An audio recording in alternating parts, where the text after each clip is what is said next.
Hello दोस्तों, आप सभी का स्वागत है मिशन आरबीएससी पर। मैं हूं वर्धाराम। हम पढ़ रहे हैं इंग्लिश और इंग्लिश की ये क्लास जो है ये बहुत ही खास क्लास है क्योंकि पूरे 5 नंबर कवर करेगी ये क्लास।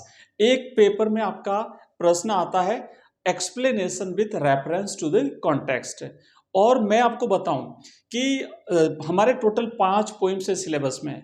अब इम्पोर्टेंट पोइम कौन सी है, हमें कैसे पता चलेगा कौन सी पोइम्स में से जो है वो एक्सप्लेनेशन पूछी जाएगी। अगर हमें पता चल जाए कि उसी कविता में से उसी पोइट्री में से अगर कोई एक्सप्लेनेशन पूछी जाएगी तो हम उसका रेफरेंस कॉन्टेक्स्ट तो कम से कम सही ढंग से याद कर लें। एक्सप्लेनेशन का तो मैं अभी एक आपको तरीका बताऊंगा क्या करना है कैसे करना है, पूरे में से पूरे नंबर अगर लेना चाहते हो तो। और पहले ये पता करें कि एक्चुअली रुझान क्या रहता है, बोर्ड का पैटर्न क्या रहता है। तो देखो, पिछले अगर 3 साल के हम प्रश्न पत्र देखते हैं 2023, 2024 और 2025 का, और साथ ही साथ 2026 का जो बोर्ड ने मॉडल पेपर जारी किया है, वो अगर हम देखें तो एक बात हमें समझ में आती है, वो ये आती है कि बोर्ड विशेष करके खास 2 पॉइंट्स पर ज्यादा ध्यान देता है।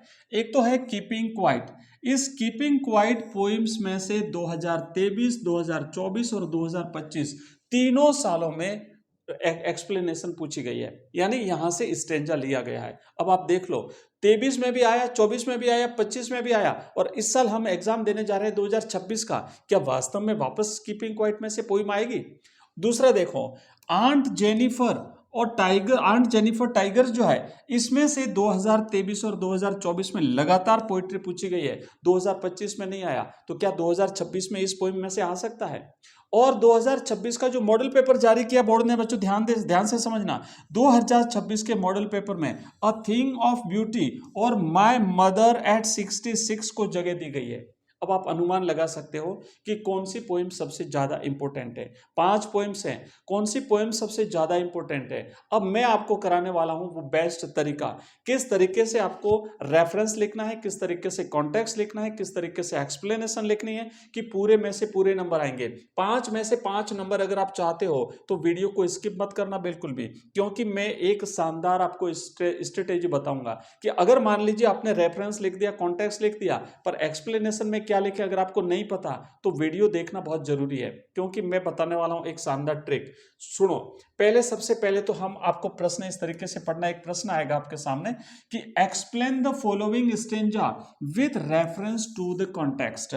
अब आपके पास में दो ऐसे स्टेंजा आएंगे। स्टेंजा का मतलब होता है एक पद है, ये 3 या 4 लाइन का एक पद होता है। जो इंग्लिश की जो पोइट्री होती है उसे स्टेंजा कहते हैं, जैसे हिंदी में हम पद कहते हैं। ठीक है, तो पहली बात तो ये आपको समझ में आ गई।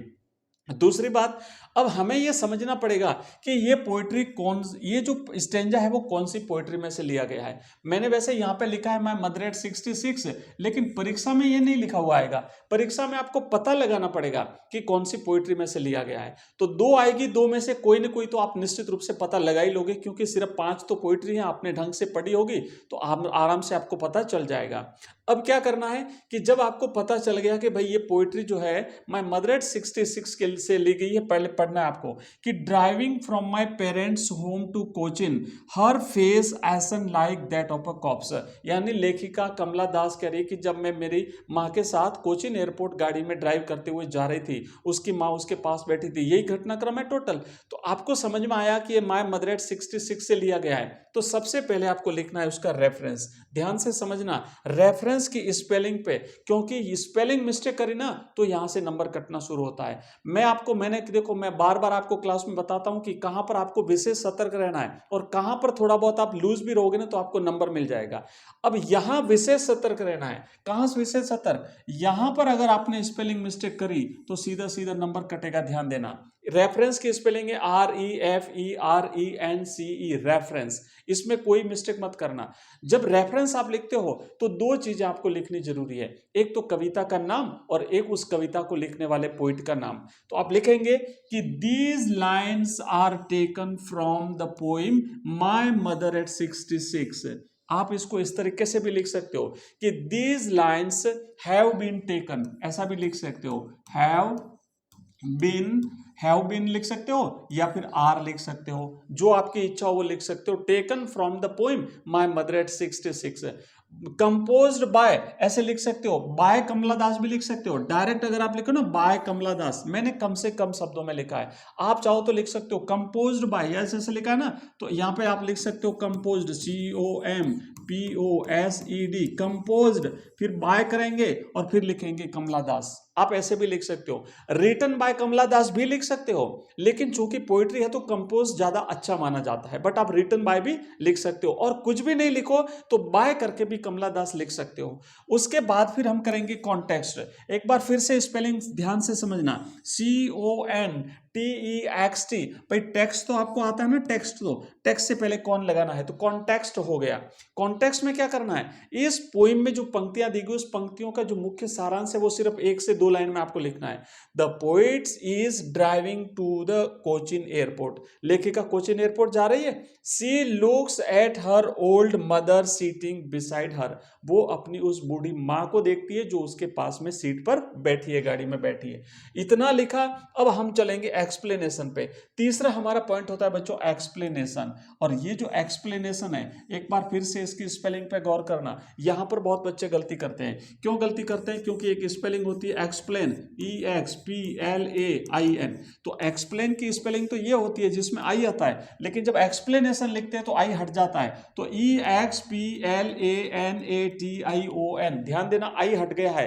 तो इस तरीके से आपको पहली बात तो ध्यान देखना, तीनों की स्पेलिंग मिस्टेक नहीं करनी है। रेफरेंस REFERENCE, उसके बाद आएगा कॉन्टेक्स्ट CONTEXT, उसके बाद आएगा एक्सप्लेनेशन EXPLANATION।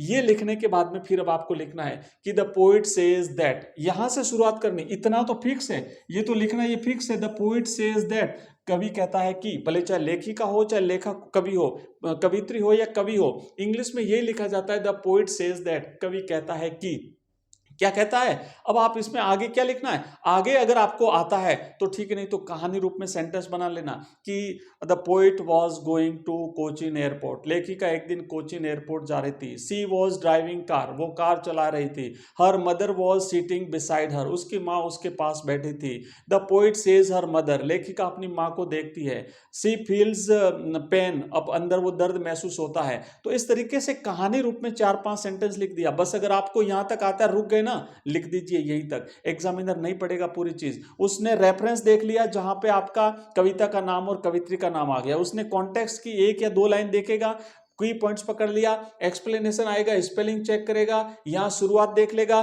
फिर वो नहीं देखेगा, फिर तो हो गया ना आपका, होगी कॉपी चेक, अच्छा हो गई, शाबाश, बच्चे ने 5 में से 5 ऐसे मिलते हैं नंबर, 5 में से 5 मिलते हैं। इसलिए तरीका बता रहा हूं कि पूरा वीडियो देखो तो तरीका पता चलेगा। तो इस तरीके से आपको मिलेंगे नंबर।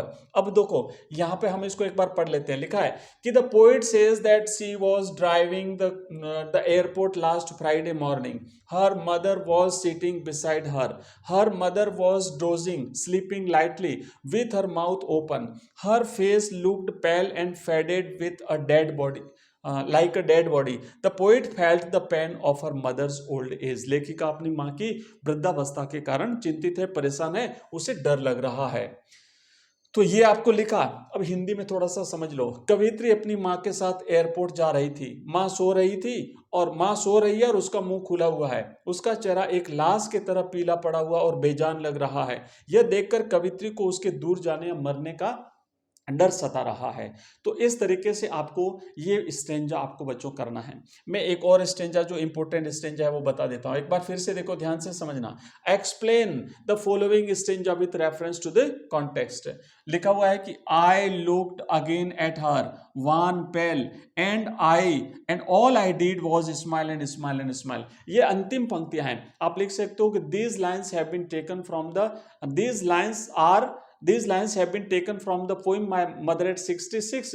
मतलब ये आपको लिखना है कंपोज्ड बाय कमला दास, जो हमने पहली वाले में लिखा ना सेम का सेम उसी पोएम में से लिया गया है। और इसमें आप लिखेंगे रेफरेंस में लिखना कि these are the ending lines of the poem, जहां पर लेखिका एक बार फिर से सिक्योरिटी चेक के बाद अपनी माँ को देखती है, तो फिर से माँ का वो चेहरा पीला पड़ा हुआ चेहरा दिखाई देता है, लेकिन लेखिका है ना मुस्कुराती है वो दुख हटाने के लिए। तो बस यही भाव आपको लिखना है। मैं यहाँ पे एक बार आपको बता देता हूँ, ये आपको लिखना है रेफरेंस, लिखना है कॉन्टेक्स्ट, स्क्रीनशॉट ले लो आप चाहो तो, पढ़ लेना इसको। उसके बाद फिर आपको एक्सप्लेनेशन लिखना है और ये आपका हिंदी में अर्थ दिया हुआ है, इसको आप पढ़ लो। तो ये 2 पोएम्स हमने करी है बच्चों। ये जो 2 पोएम्स थी ये तो हमने करी है माय मदर एट 66 में से। क्या हुआ, हाँ आ गया, माय मदर एट 66 है, तो ये हो गया। अब देखो नेक्स्ट है कीपिंग क्वाइट, जो सबसे ज्यादा पूछी जाती है, बोर्ड की सबसे प्रिय कविता। बोर्ड सबसे ज्यादा जो है हर साल एक पोइम जो है वो इससे पूछता है, तो भाई हम रिस्क नहीं लेंगे, क्या पता इस साल भी बोर्ड इसी में से पूछ ले। कीपिंग क्वाइट से लगातार पूछी गई है ना, तो इस बार भी पूछी जा सकती है। प्रश्न वही वापस है, स्टेंजा आपको समझना है और ध्यान देना, अगर यही आ गया आपकी परीक्षा में तो आपकी बल्ले बल्ले हो जाएगी। For once on the face of earth, let's stop for 1 second and not move our arms so much. समझ में आया? हमें कुछ भी नहीं करना है, थोड़ी देर के लिए हम रुक जाते हैं, हमें बिल्कुल भी कोई कुछ भी एक्टिविटी नहीं करनी है। तो शुरुआत में क्या करना है, सबसे पहले लिखना है these lines are taken from the poem keeping quiet by Pablo Neruda. Simple से सिंपल शब्दों में आपको बस इतना बताना है कि कौन सी कविता है, इसके कवि कौन है, रेफरेंस हो गया। उसके बाद कॉन्टेक्स्ट में लिखना है the poet is requesting all human beings to stop their worldly activities for a moment and keep quite.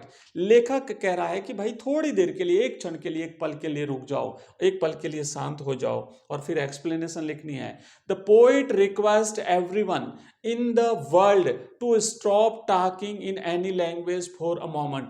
एक क्षण के लिए, एक पल के लिए तुम किसी भी भाषा में बात मत करो। He wants us to remain completely silent for 1 second. कम से कम 1 सेकेंड के लिए हम किसी भी भाषा में बात नहीं करें, चुप हो जाएं। We should not move our arms, यहां तक कि हमें हाथ पांव भी नहीं हिलाना है, यानी वेपन्स और बॉडी पार्ट्स।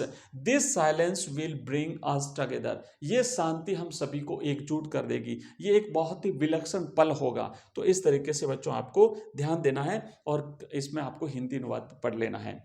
एक और लास्ट में करा देता हूं आपको, जो फिर से कीपिंग क्वाइट से ली गई है, चूंकि इंपॉर्टेंट है। और फिर कीपिंग क्वाइट बोर्ड की पहले ही बता दिया, बोर्ड की सबसे प्रिय कविता है, तो हो सकता है यहां से पूछे कि fisherman in the cold sea would not harm whales, would look at his hurt hands.